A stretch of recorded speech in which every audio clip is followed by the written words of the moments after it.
విశ్వాసులకి అత్యాసక్తి పుట్టాలా, డబ్బు పిచ్చి కాదు, ఆత్మల పిచ్చి రావాలా.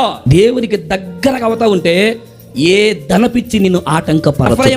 ఏమనుకుంటున్నాడంటే, నేను ఇంత ఆస్తి కలిగిన వాడిని, నాలో ఎవడైనా పాపం ఉందని నిరూపించగలుగుతాడా?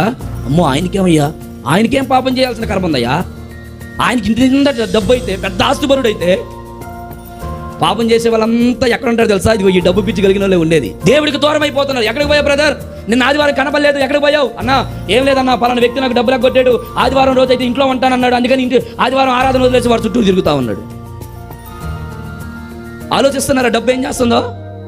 దేవుని వెంట రానివ్వదు డబ్బు, తిప్పుతుంది నిన్ను. దేవుని వెంట కూర్చొనివ్వదు. ఏమంటే దేవుని దగ్గరికి రానిచ్చి దేవుడు ప్రశాంతంగా ఆరాధనలో కూర్చొనివ్వదు, మనశ్శాంతిగా ఉండనివ్వదు. మీకు ఒక మాట చెప్పనా? మీరు దాయాలు అట్లా ఆడతారా?